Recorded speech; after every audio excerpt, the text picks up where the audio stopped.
Blog Talk Radio.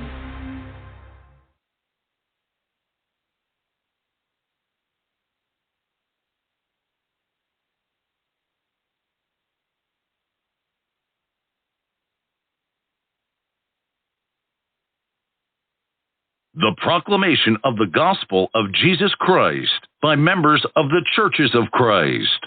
With your host, Stevie R. Butler. You're listening to What a Word from the Lord radio show.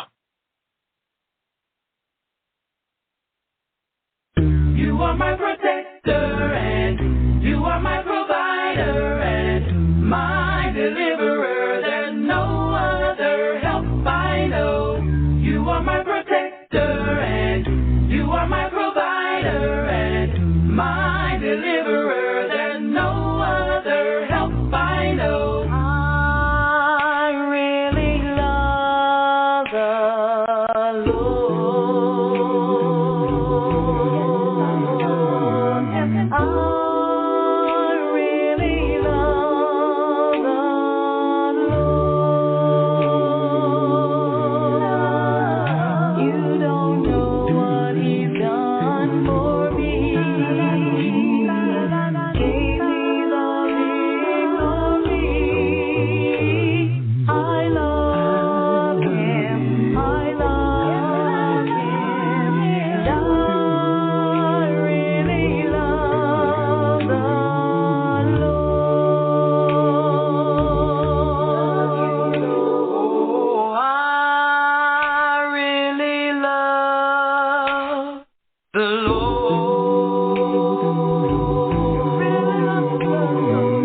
I really love the Lord. He saved my soul from sin. Loved me again and again. I love Him. I love Him. I really love the Lord. And I know how sweet He's been. My deliverer, no other help I know. He's such a loyal friend. On the cross, He bled and died, and now in Him I abide. I love Him, yes I love Him, and I really love the Lord. You don't know what He's done for me. Gave me the victory. I love Him. I love Him. I really love the Lord. You don't know what He's done for me. Gave me the victory. I love Him. I love Him. I really love the Lord. You don't know what He's done for me. When I think about His matchless grace, gave me the victory. I love Him. I love Him. I really love the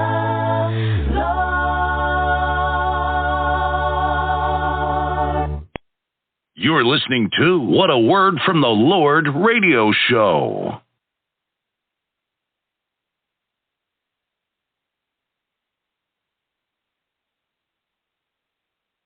You're listening to What a Word from the Lord radio show. Stevie B Media Productions presents, in collaboration with Lane Media and Photography, a special presentation of What a Word from the Lord radio show, featuring Conversations with Dr. Lane, hosted by Dr. Anthereca Lane, board-certified obstetrician and gynecologist. Conversations with Dr. Lane, where health and life intersect.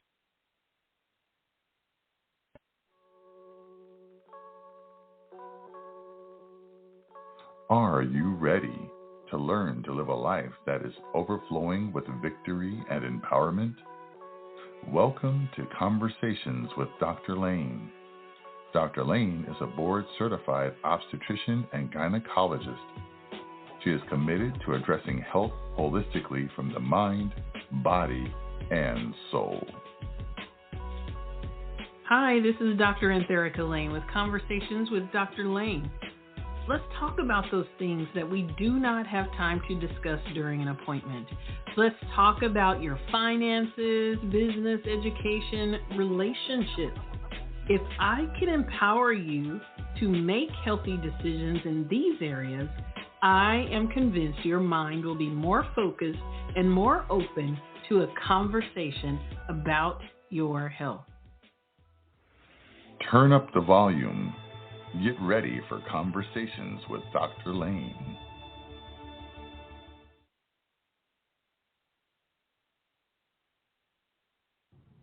Hello, everybody. It's time for Conversations with Dr. Lane. I'm always so excited to share my network of friends and family with you. I truly believe that iron sharpens iron. I like to surround myself with people that are seeking to not only live their best lives, fulfilling their greatest potential, but I also like surrounding myself by servant leaders. If I learn something, I can't help but share it with you. Special thanks to my Pure Essence TV family and my new family, Stevie B Media Productions on Blog Talk Radio. Remember, you can catch my show on my Facebook page and YouTube channel for Lane Women's Health On Demand and YouTube channel for Lane Media and Photography. Today, we have a guest that you all need to meet. Her name is Alice Jumper. Alice Jumper is a professional in the financial industry. She is the first of many friends that I have that will help educate you about the financial industry. Alice Clay Jumper began her professional career after graduating from the University of Arkansas cum laude with her Bachelor of Arts degree. Alice then launched her career as an account representative at the Xerox Corporation in Boston. She developed top-notch sales and business skills working in a high-energy market for 6 years. Alice relocated to Los Angeles, California. She pursued her master's degree in finance at Cal State Dominguez Hills. Alice then studied to earn her real estate license. She began a career in the field of mortgage lending. She worked in mortgage banking until the industry and banks collapsed due to predatory lending practices. Alice then secured her insurance license and became aware of the numerous financial instruments affiliated with insurance products. She was in search of a more stable career option when she began a career at the United States Postal Service. Alice worked as a supervisor managing employees in finance products and customer service concerns. Alice retired after 21 years of service. Alice chose to revisit the world of finance as an insurance and annuity representative specializing in retirement and generational wealth building. Alice has emerged with a fierce determination to reach as many individuals, families, and businesses as possible to share wealth building strategies. Alice Clay Jumper, welcome to Conversations with Dr. Lane. Let's bring Alice on to the show. Hello, Alice. It's so nice to see you today. Well, thank you, Dr. Lane. It is so good being here, and I appreciate the invitation. Thank you so much. I'm so happy to be here with you today. Well, awesome, awesome. Well, we are going to have a very informative conversation about wealth building, finances, insurance industry. And if you are out there listening, you definitely want to share this show, share this with your young people that are in your family, older people in your family. I think everyone can benefit from this conversation. I like to start out my conversations now with a question. And that question is something that I've been really pondering on, and that is, when did I first view myself as having some type of power or being powerful? And I often say that probably one of the first times I realized that I was powerful is when I really started tapping into my creativity. Just being a creative person, it really enhances the lives of others. It allows you to really build something from the ground up, and it really impacts your environment or those that you're working with. And I really, just from a humble standpoint, I really consider that to be very, very powerful, to be able to influence others through my creativity. How about you, Alice? When did you first realize that you were powerful? Well, Dr. Lane, that is a very thought-provoking question. And I appreciate your answer in terms of how you looked at it, because I can agree with a lot of things that you said. But when I think about it for myself, I think I was able to realize I was powerful when I had to take on the assignment to raise my sister's children. She had 3, and I had to take them on as a single mom. When I had to do that, I had to embrace the power of selfless love. And that made me powerful. So that's how I knew then that I was powerful. Yes, yes. That is such a wonderful example. And it's probably, I would guess, an example that's going to stick with her children for the rest of their lives. I mean, you had the opportunity to impact their future from really almost the very beginning. Yes. They were very young when I got them. They were 5, 6, and 12. Wow. So I had a hand in rearing them and shaping their lives, and I thank God for it. Oh, well, that's excellent. Well, let's just get right into it. Let's start talking about finances. Conversations with Dr. Lane is all about encouraging everyone to live lives that are full of victory and empowerment. And I think it's difficult to live a life full of victory and empowerment without having a good handle on your finances. So let's just start with that. Can you talk to us initially about your journey to the financial industry? How did you even get involved? Well, that was an interesting way that I did it. My journey began when my curiosity was piqued during a session that we were having, and I was listening to our financial advisor. And when he was giving us all of this information and the techniques, and I had this thought, I said, boy, with this information, I really could share this with a lot of people and help impact their lives.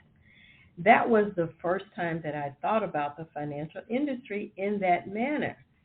And I didn't act upon it right away. When I thought about it, I waited a while, and years had gone by. But then I entered into the mortgage banking industry. And in that arena, I coupled it with term life insurance. So those 2 areas of finance I put together and started working it simultaneously. Well, I did that up until the point where I had to step away from it, and that was when the market was inundated with the predatory lenders, and that was during the year of 2008 and 2009, and we experienced that tremendous dive in the real estate market.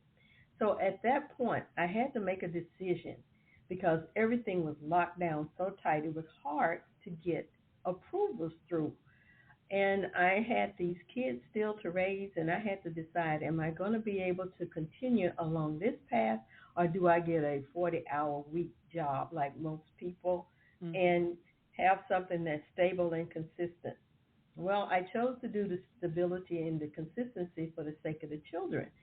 But I needed to also be concerned about my financial future as well.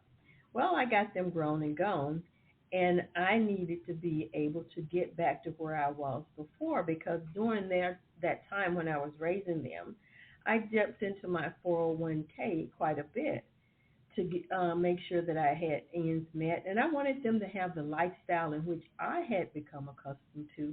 So that meant I had to work a lot, and I had to make it happen no matter what. And when I fell short a little bit, I could always count on getting some funds from my 401k. So in so doing that, I decided that I needed to rebuild that portion of my finances. So I returned to the industry.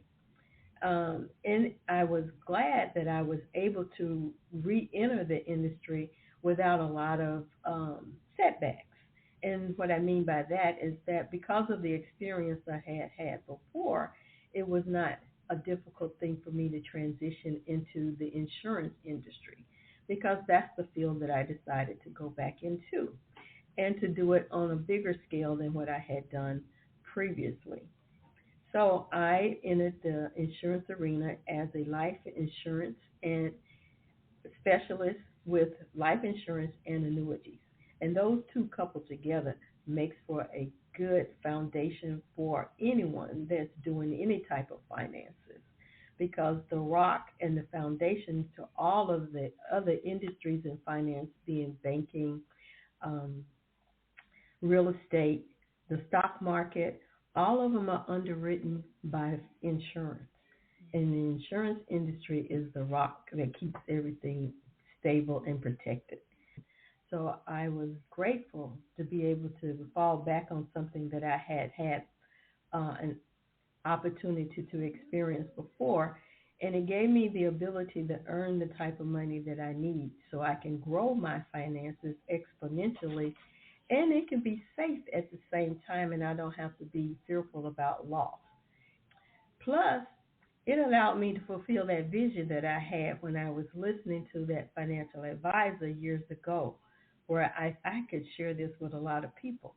So that's my mission today, is to be able to take what I've learned in this industry and pass it on to others so that they can do the same thing in terms of being able to set a good foundation for their financial growth, and to learn other ways in which they can get there and not have to be in a stress mode, and not have to be feeling like they need a big chunk of money to make it happen. So that's how I got to where I am right now, working in this industry, and it is so much fun to do. Well, that is a wonderful story about really just coming full circle with your skills and your experience. Sometimes when people have experience in their past, it's kind of like either or, and they just let the past go, and they don't pursue those past interests. But it's nice to see that you were able to kind of start there and then eventually get back around there, just based on your necessity, but also your interest and your passion to help others learn more about this industry. So I think that's a wonderful example. I want to start with a question about, what does it really mean to be wealthy? Well, wealthy is real simple. Wealthy is having a great deal of money. And in addition to that, you have to have resources and assets. And that's pretty much the definition of wealthy. Because the person that has the money, the resources, and the assets, they are considered wealthy. Okay. All right. That seems pretty straightforward. Do you think there's a difference between being rich and being wealthy? Well, basically, they're interchangeable. A lot of people like to make the distinction between rich and wealthy, but basically they boil down to the same thing, that they have money, but in the way some people look at it, they look at rich as being one where if you look at the quantity, then I think that was the dividing point for the two. But in so doing, it's hard to determine where that division line should be.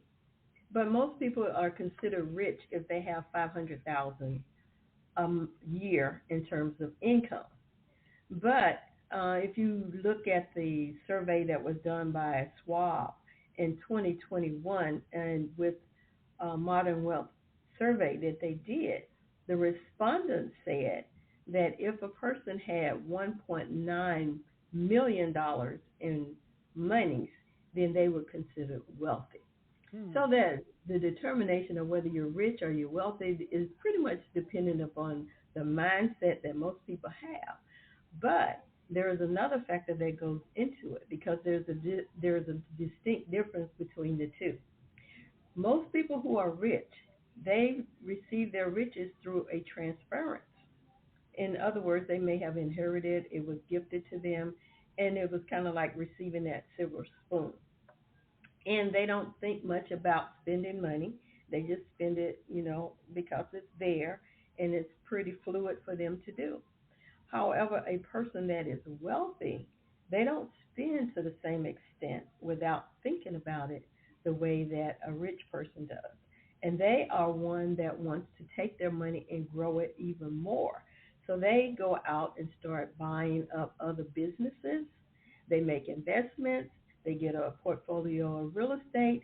So they build their wealth. And they become wealthy that way, and they have a different respect for money than someone that is kind of like handed it to them. So to me, it's like you take the best of both worlds and put them together. You can be rich and wealthy. Right. I like that too. I like that concept for sure.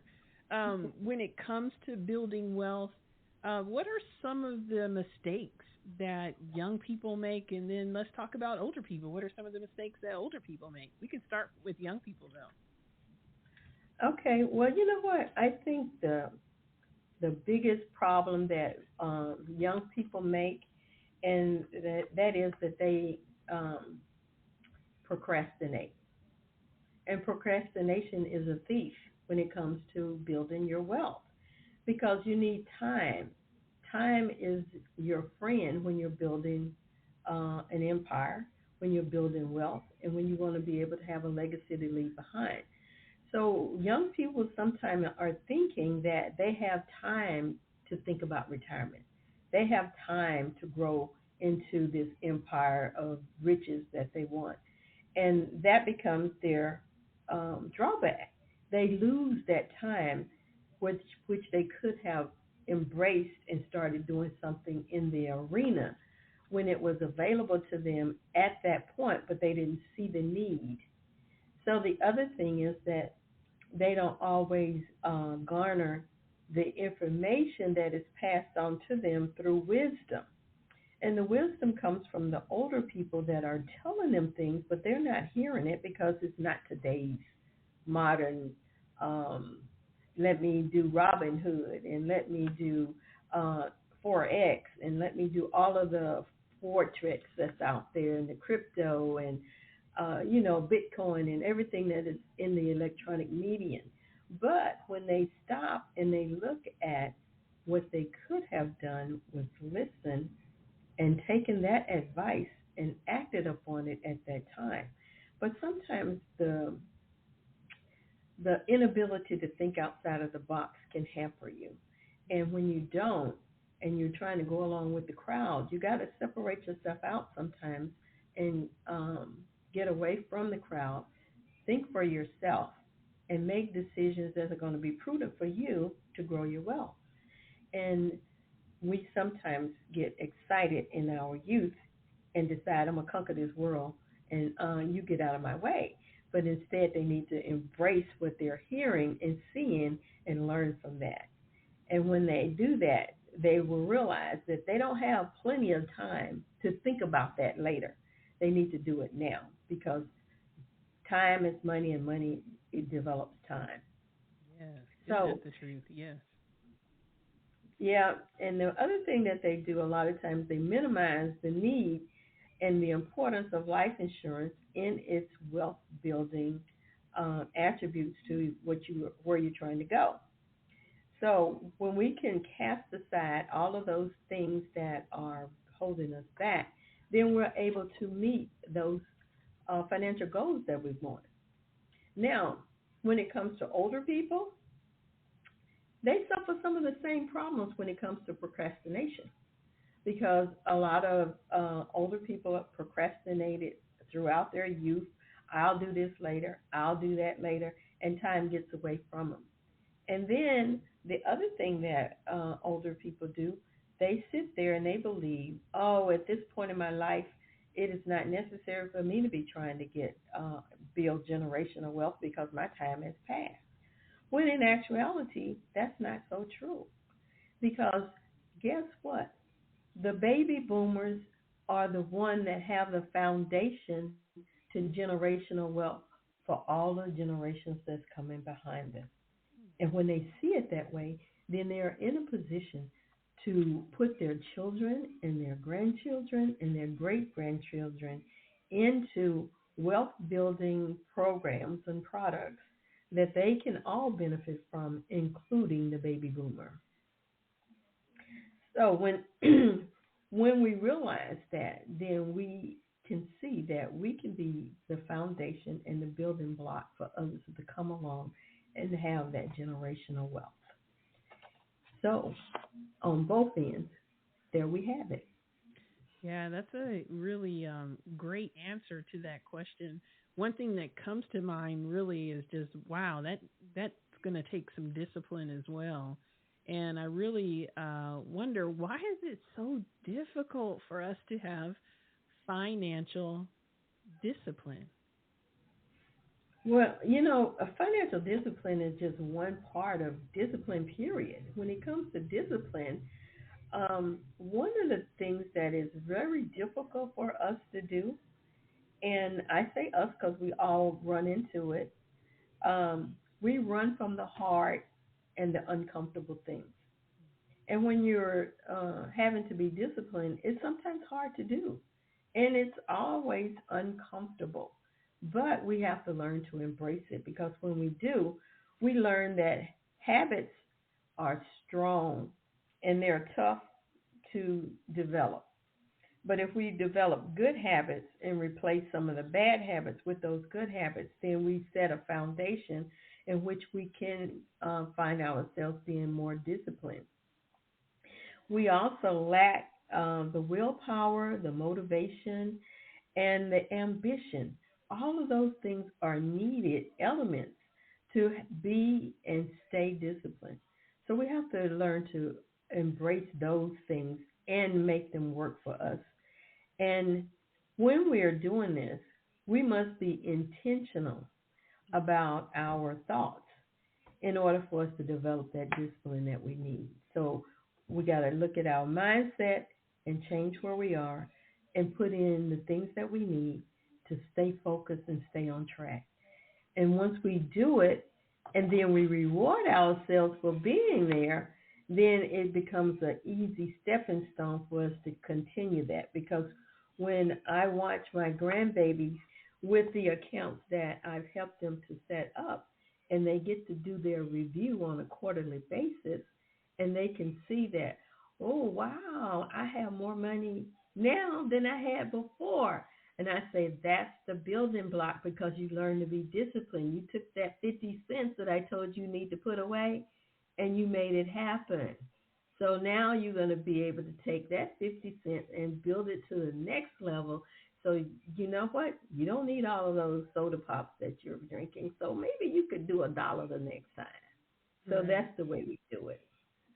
Oh, that's a wonderful, wonderful example. I think your point about mindset is just so important. I mean, it's been a very integral aspect of just my overall journey professionally, and really in regards to setting a vision for where I want to be in the future.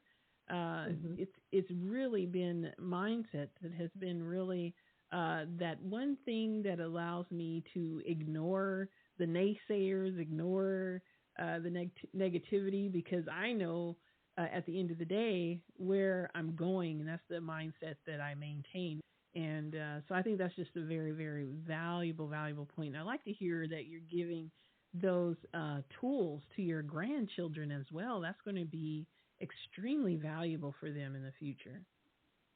Yeah, what gets me is that their mom is also teaching them to be little entrepreneurs because they have little businesses that they're starting already.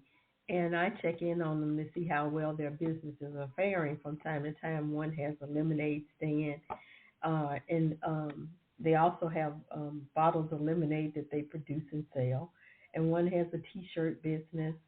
I tell you, they are just I'm very impressed. And I told her mom, I said, you know what? I'm so proud of you passing on the principles of building a business and then being able to take that and lay it on top of how you get there and be independent and then have the financial security that you need without having to go out and ask anyone for the help.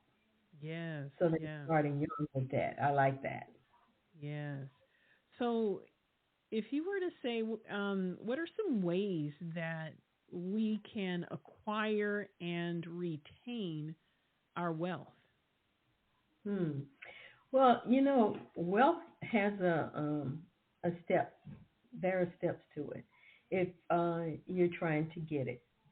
And the first thing that we look at is that wealth comes through transference. And we see a great big transference of wealth going on right now.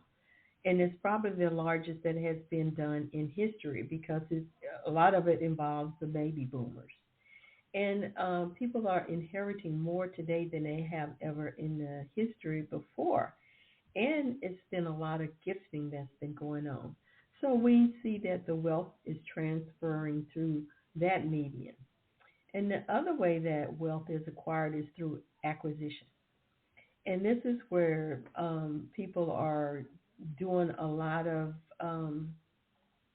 they have a lot of clubs where they are making investments. And then with those investments, they're going out and acquiring real estate, or they're buying businesses, or they're opening up businesses. So through acquisition, they also will be able to build the wealth.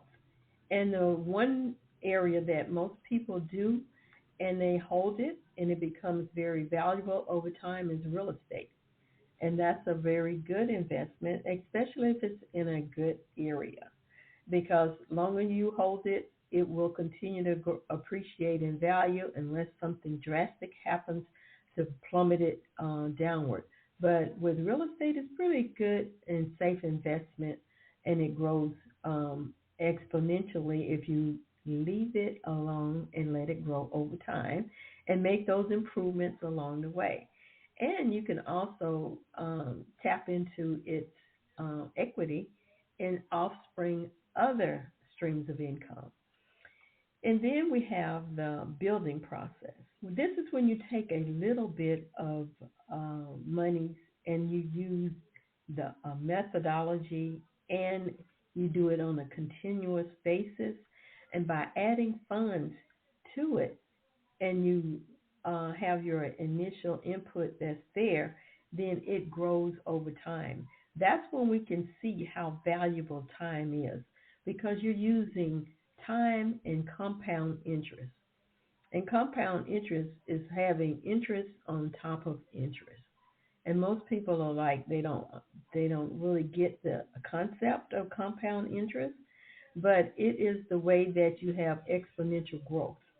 And it's like taking $1 and putting it to the 9th degree if you just let it sit there long enough. And when you have $100 and you're getting 10% on it, and then that $100 become 110, and then you're getting another 10% on the 110. So it keeps multiplying and growing that way. And that seems like a pretty simple example, but when you look at that example over a period of 10 or 20 years, then that which seems like it was a little bit of money has now grown into a lot. One of the things that we do, we teach the 4 basic steps of how to create financial strength. And we go through that so that people can understand that there are basics that they need to know. And you need to be able to manage your money and not to spend it just because it's there. And you need to keep your credit in order, because those are the foundations that most decisions are based upon. And don't spend more than you make. And if you can get yourself disciplined to do that, that's the first rung on the step of the ladder that you need. And then you want to be able to protect your income and your family. And you have to do that with insurance. Insurance is an integral part of what you have to do. And then you need to be able to accumulate your money over a period of time, but you need to be able to look at what are the things that you have to be concerned about when you're doing that. And inflation is one of them. Risk is another. And then you have to also be aware of taxes, and then know how to use compound interest, because it can be a friend of you or it could be a foe. The friend is when you're getting the benefits of its growth. The foe is when you're using those credit cards and those interest rates are killing you, because you are spending more money than you need to when you're using that card at 27%, 22%. And the bank, if you have your money in the bank, is only giving you less than 1%. So that's a thing that eats up a lot of people's ability to have their funds grow exponentially. So we keep those things in mind so that we don't have to have that. Okay. Right. Wow. You are taking us to school today. I hope you all are listening. I hope you got on the bus at the beginning of the show. We are talking to our financial expert today, Alice Jumper, on Conversations with Dr. Lane. If this sounds like a show that you know someone needs to hear, please go ahead, click like, follow, share, and share it with as many people as you know. We want as many people to hear this valuable information.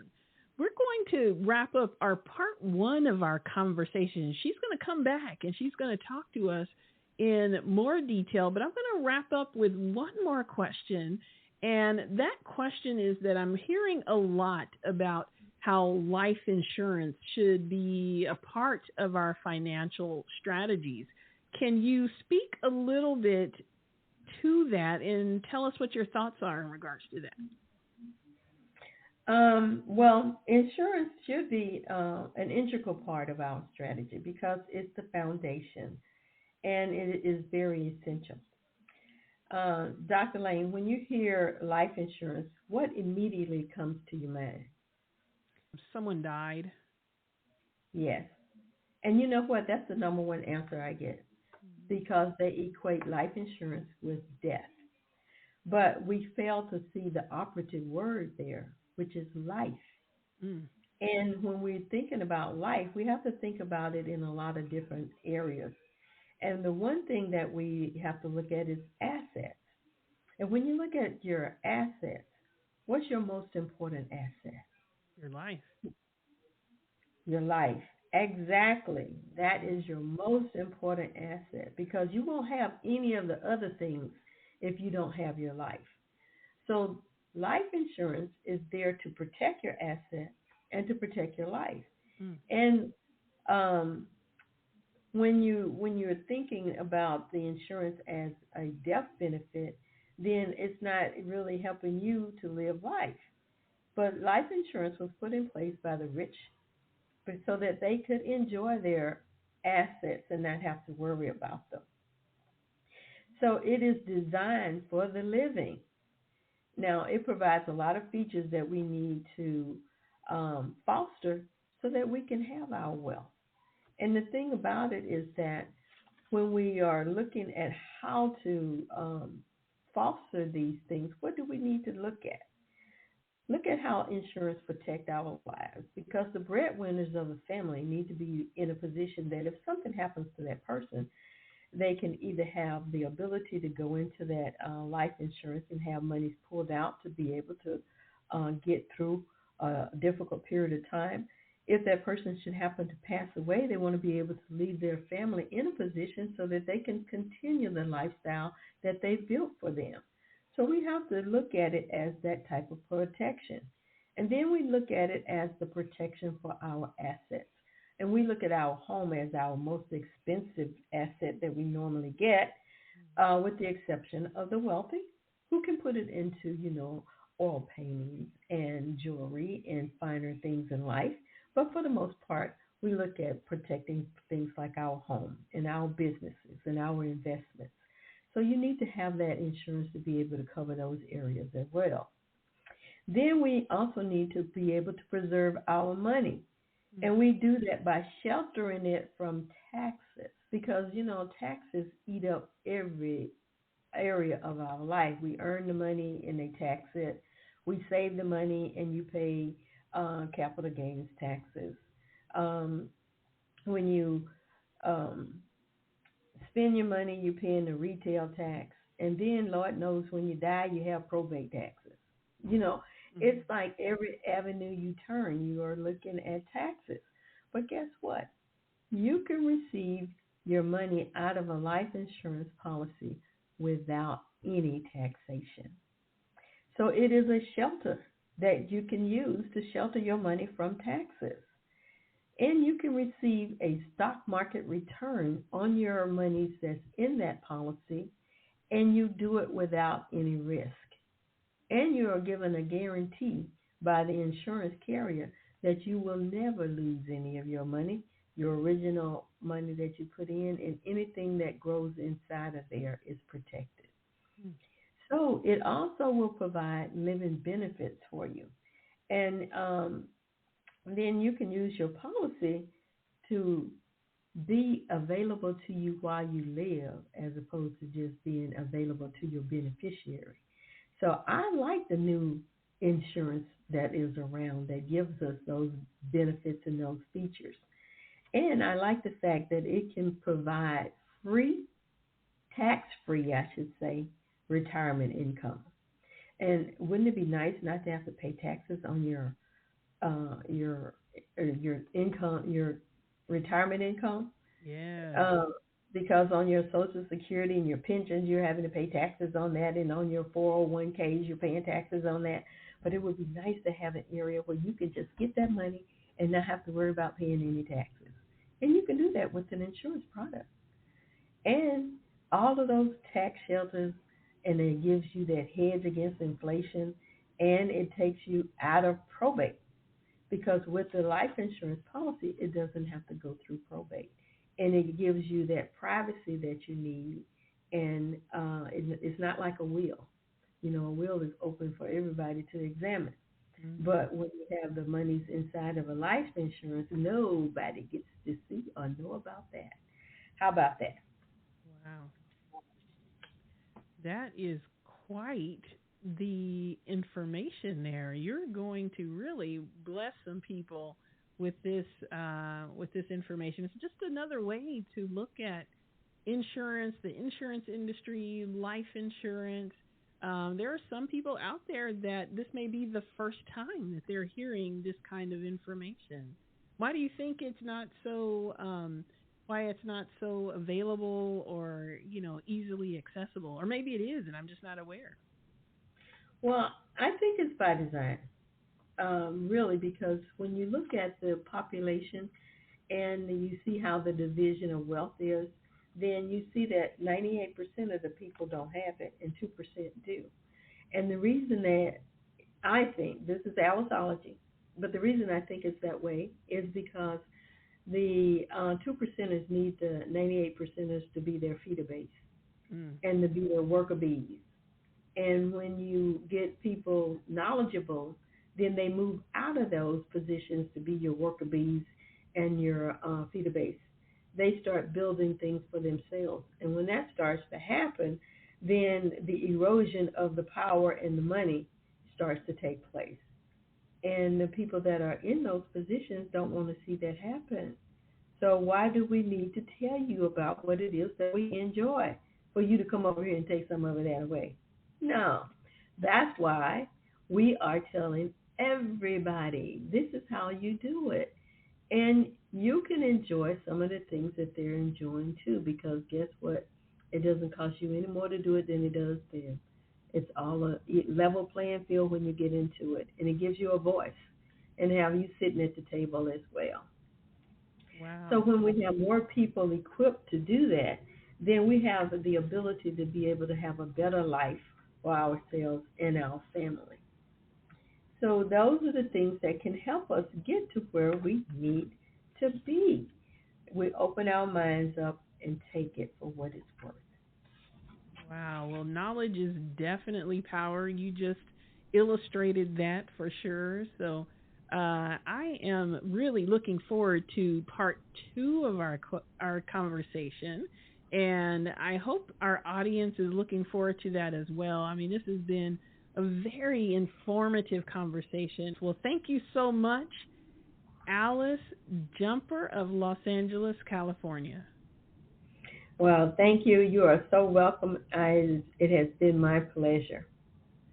All right. Well, this has been Conversations with Dr. Lane, and we have been talking to Alice Jumper. She's our financial industry expert this evening, and you can find our show on the Lane Women's Health on Demand Facebook page and YouTube channel, as well as Lane Media and Photography YouTube channel. And of course, you can download your Pure Essence TV app, and you can watch us right in the comfort of your home on your Roku. And then once again, you can listen to my show every third Tuesday with Stevie B Media Productions. All right, Alice, have a wonderful day. We look forward to part 2 of our conversation. Looking forward to it. Thank you. Well, thank you for joining the show. We have had another exciting and informative episode of Conversations with Dr. Lane and our financial expert, Alice Jumper. I'd also like to give a special shout out to Pure Essence TV and my co-host on blogtalkradio.com, Stevie B of Stevie B Media Productions. I'd also like to give a special thanks and shout out to my technical producer, Marvin Lane, who always makes sure that everything runs smoothly behind the scenes. Till next time.